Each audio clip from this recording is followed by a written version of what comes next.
মেয়েদের দুটো বাড়ি দেওয়ার কী দরকার ছিল, যেখানে একটা বাড়িও তার নিজের নয়। রোজার পূর্ব প্রস্তুতি 2026। রোজার আগেই গুছিয়ে রাখুন ঘর বাড়ির সব কাজ। রমাদান প্রিপারেশন 2026। তো নতুন দিনে নতুন আরেকটি ভ্লগ ভিডিও নিয়ে হাজির আমি আপনাদের মাঝে সাভানা, ভারতের ছোট্ট একটা গ্রাম শীতলকুচি জেলা থেকে বলছি। তো welcome back to my channel. আসসালামু আলাইকুম। তোমরা সবাই কেমন আছো? আমি আশা করি তোমরা সকলেই ভালো আছো। আলহামদুলিল্লাহ আমিও ভালো আছি, আর আমার পরিবার পরিজনদের নিয়ে আলহামদুলিল্লাহ আমি ভালোই আছি। আর আমার প্রাণপ্রিয় কলিজা আপু ভাইয়েরা তোমরা সবাই কেমন আছো? আমি আশা করি তোমরা সকলে ভালো আছো। তো বরাবরের মতো না, ব্লগটা আমি সকাল থেকেই শুরু করে দিলাম। তো চলো ব্লগটা দেখতেই থাকো, আশা করি খুবই ভালোই লাগবে। রোজার পূর্ব প্রস্তুতি 2026। রোজার আগেই গুছিয়ে রাখুন ঘরবাড়ির সব কাজ। রমাদান প্রিপারেশন 2026। কেননা রোজার আগে যে এক্সট্রা কাজগুলো থাকে, এক্সট্রা কাজ কি, মশারি ধোয়া, পান্না ধোয়া, বালিশের কভার বা ঝুল ঝাড়া, এগুলো একটা এক্সট্রা কাজ থাকে। আমরা না প্রত্যেক দিনে ওই বাসন ধোয়া, প্রত্যেক দিন ওই রান্না করা, ওইগুলো না প্রত্যেক দিনই করি। কিন্তু এক্সট্রা কিছু কাজ আছে, সেগুলো যদি আমরা মানে রোজার এক সপ্তাহ আগে বা 2 দিন আগে বা 5 দিন আগে করে রাখি, তাহলে নিজের জন্য কিন্তু সুবিধাই হবে, ভালোই হবে। টয়লেট পরিষ্কার করা বা বাড়ির আনাচে কানাচে আশেপাশে জঙ্গল যাত্রা, ওইগুলো ঝাড়ু দিয়ে একেবারে মানে পুড়িয়ে ফেলা, মানে এইগুলো একটা এক্সট্রা কাজ থাকে। সেইগুলো যদি আমরা একটু করে রাখি, তাহলে কিন্তু অন্তত নিজের পক্ষে সুবিধা হবে রোজা রাখার সময়। রোজা নিয়ে তো অত কাজ করা সম্ভব না, কারণ রোজার সময় ওই 5 ওয়াক্ত নামাজ পড়ো, কোরআন তেলাওয়াত করো, আবার রান্না তো আছেই। তো এক্সট্রা কাজগুলো কখন করব? সেই জন্য রোজা নিয়েও তো কাজ করা যায়, সেটা ঠিক আছে, কিন্তু ওই হালকা ফুলকা কাজগুলো ঠিক আছে। তো আজকে না ওই মানে বেডশিটটা আর কি চেঞ্জ করব। ইয়েলো কালারের বেডশিটে তুলে গোলাপি কালারটা ধুয়ে রেখে দিয়েছি, ওইটা চেঞ্জ করব, ধুয়ে দেবো। আর জানালা টানালা এগুলো এইভাবে আর কি মুছে নিচ্ছি। আর মশারিটা আজকে ধোবো না, মশারিটা ধোবো ওই রোজা তো 18 তারিখ শুরু। 18 তারিখ 18 তারিখ বলতে কি বুধবার, মানে চিহরি খেয়ে বৃহস্পতিবার রোজা থাকতে হবে। মানে 18 তারিখ মানে চিহরি খাবো, আর 19 তারিখ রোজা রাখবো। তো রোজার 2-3 দিন আগে মশারিটা ধুয়ে দেবো। মশারিটা অত নোংরা হয়নি, সেই জন্য মশারিটা আজকে খুললাম না আর কি। তো চলো ব্লগটা দেখতেই থাকো, আশা করি খুবই ভালোই লাগবে। আর আমার বিছানার চাদর তোমরা জানোই তো, 10 দিন 15 দিন 20 দিন এরকম লেট করেই আমি চেঞ্জ করি। যেহেতু আমার ছোট বাচ্চা নেই, তো নোংরা হওয়ার কোনো প্রশ্নই নেই। সেই জন্য আমার অত, যদি 1 মাসেও না ধুই তবু কিন্তু অত ময়লা হয় না। তো এভাবে আর কি আমি বিছানাটা করে নিচ্ছি। সংসারের টুকিটাকি কাজ দিয়েই তো ব্লগটা শুরু করব। আর আমার ব্লগ কিন্তু প্রতিদিন বিকাল 4টায় আসে। তো আমার ব্লগের কোনো না কোনো অংশে তোমাদের ভালো লাগলে সাবস্ক্রাইব করে পাশে থাকতে পারেন। তো এভাবে আর কি ছোট ঝাড়ুটা দিয়ে আর কি ঝাড়ু দিয়ে নিয়ে মানে বিছানাটা টান টান করে করব। টান টান করে করলে না বেশ ফ্রেশ ফ্রেশ লাগে, ভালোই লাগে।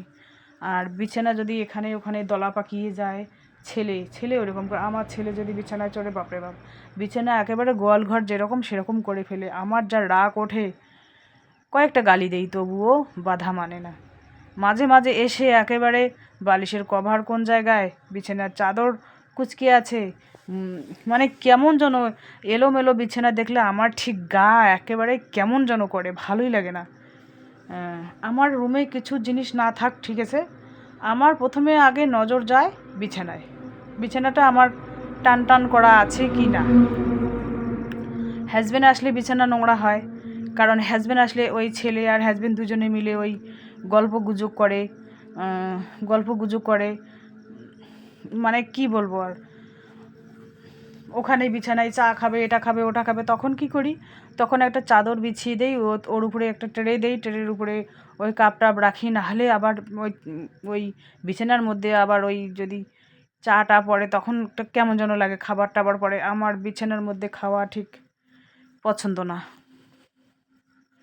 আমি মাঝে মধ্যে খাই, তা আমি যদি মাঝে মধ্যে খাই তা আমি সাবধানী মতো খাই, কীরকমভাবে একটা পুরানা ওড়না পেতে নেই, তার উপরে যদি ভাত তো আমি হাতের উপর ধরেই খাই, বেশিরভাগ আমি মেজেই বসে ভাত খাই।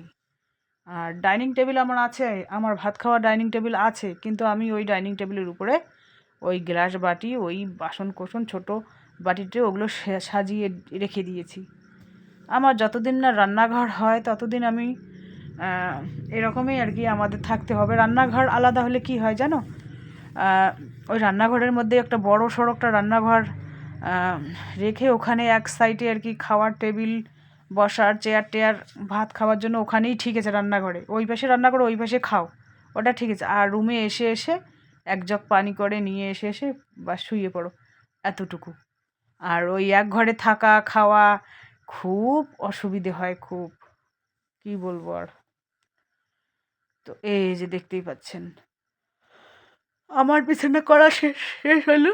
চাদরটা আজকে অফ ক্যামেরায় আমি ধুয়ে দেবো, কারণ ক্যামেরার সামনে তো অত কাজ শেয়ার করা সম্ভব নেই, যেহেতু ক্যামেরা করার মতো কেউ নেই।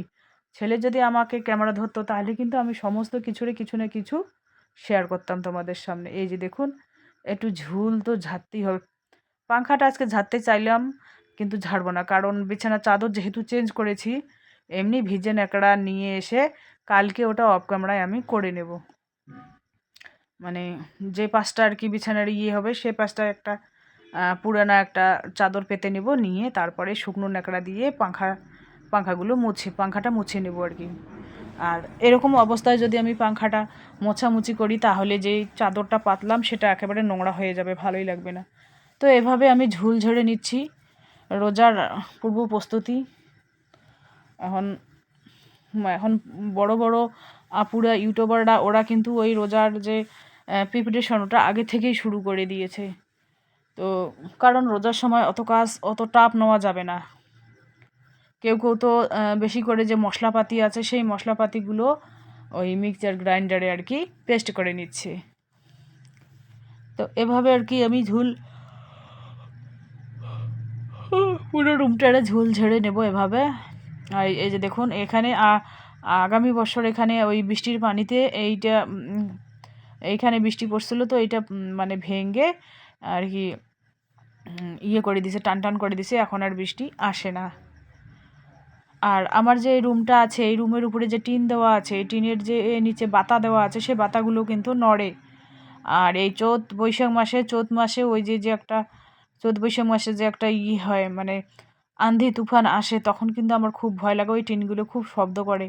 তো হাজব্যান্ডকে বলছিলাম যে তুমি কিছু টাকা ম্যানেজ করে এই টিনের উপরে কিভাবে কি করো আমি জানি না, কারণ ওই টিন যদি শব্দ করে আমার খুব ভয় লাগে, যে টিন খুলে না মাথায় পড়ে না গায়ে পড়ে, এরকম একটা ভয় ভয় থাকতে হয়।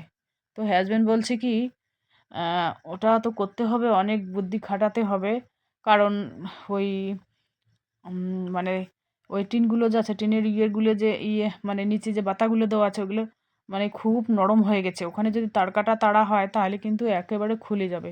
সেই জন্য যে কোনো একটা বুদ্ধি তো বার করতেই হবে, তাই না? এই চৈত মাসের আগে আর কি, ফাল্গুন মাসের দিকে আর কি করার কথা। তো এবার আমি কাঠের ফার্নিচারের আলমারিটা একটু চকচকে ঝকঝকে করে নিচ্ছি। আর কিচেনটা ডিপ ক্লিন আমি ওই রোজার আগেই ডিপ ক্লিন করে তোমাদের দেখাবো, কারণ কিচেনটা মেকওভার করতে হবে। একটা নিয়ে এসেছি, ওই কিচেনের যে একটা প্লাস্টিকের একটা ঢাকন এক কালারের, ডিপ সবুজ কালারের, ওইটা দেবো। পেতে আগে মোছামুছি করে নেব। এখানে ভাত হটপটে রেখে দিয়েছি, আর ওখানে টাউরি কালাই মা দিয়েছে, ওইগুলো কাল ভর্তা বানাবো, একেবারে খুলিনি ভর্তা বানাবো। বিছানাটা এইভাবে করে নিলাম, এই যে দেখতে পাচ্ছেন টান টান করে নিলাম। আর এই যে দেখুন আমার যেগুলো মানে রেগুলার আর কি কাপড় চোপড় ব্যবহার হয় সেগুলো আমি রেকের মধ্যে করে রাখি। আজকে রান্না হচ্ছে পেঁয়াজ কলি আর মাছের ডিম একসাথে ভাজা, আর হবে শুকটি মাছ দিয়ে আলুর ডাল, আলু ঘাটি হবে, আর কি যেন ওই ল্যাটা মাছ ধনেপাতা দিয়ে ভর্তা করব। আর এই যে দেখুন শুকটি মাছ ভেজে নিয়েছি, আর এই যে দেখুন এখানে ডাল, আলুর ডাল, আর এখানে মানে আতপ চাল ভিজিয়ে রেখে দিয়েছি, এটা মিক্সার গ্রাইন্ডারে পেস্টে করে সরু চাকলি পিঠা বানাবো, আর সন্ধ্যায় চায়ের সাথে আড্ডা দেবো। তো চলো, টাটা, আল্লাহ হাফেজ।